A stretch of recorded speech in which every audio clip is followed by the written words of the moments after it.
বাংলাদেশ বিমান বাহিনী মহিলা কল্যাণ সমিতির পক্ষ থেকে বিমান বাহিনীর বিভিন্ন ঘাঁটি ও পার্শ্ববর্তী এলাকায় শীতবস্ত্র বিতরণ করা হয়েছে। সকালে বাংলাদেশ বিমান বাহিনী মহিলা কল্যাণ সমিতি ও আদার্স উইমেন অ্যান্ড চিলড্রেন ক্লাবের সভানেত্রী সালেহা খান এসব বস্ত্র তুলে দেন দরিদ্রদের মাঝে।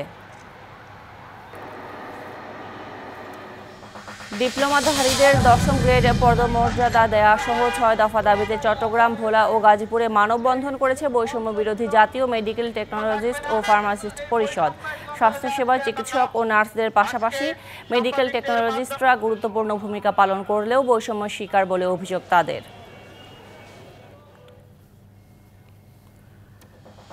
বরিশালে সরকারি ব্রজমোহন কলেজকে স্বতন্ত্র ইনস্টিটিউট হিসেবে পুনঃপ্রতিষ্ঠা, সেশন জট নিরসন এবং উত্তরপত্রের অবমূল্যায়ন রোধের দাবিতে বিক্ষোভ সমাবেশ করেছেন শিক্ষার্থীরা। বেলা 11:30টায় কলেজের 0 পয়েন্টে বিক্ষোভ সমাবেশ অনুষ্ঠিত হয়। প্রস্তাবিত বাংলাদেশ জ্বালানি রূপান্তর নীতিমালা 2024 বাস্তবায়নের দাবিতে জয়পুরহাটে মানববন্ধন করেছে consumer association of Bangladesh cab. সকালে জেলা প্রশাসক কার্যালয়ের সামনে মানববন্ধনে নীতিমালার আলোকে জ্বালানি খাত সংস্কার সহ 21 দফা দাবি তুলে ধরা হয়। নগদের সর্বোচ্চ বার 167 টাকা রিচার্জে পাবেন 1 লাখ টাকা পুরস্কার। আরও আছে প্রতি সপ্তাহে পুরস্কার ও ক্যাশব্যাক।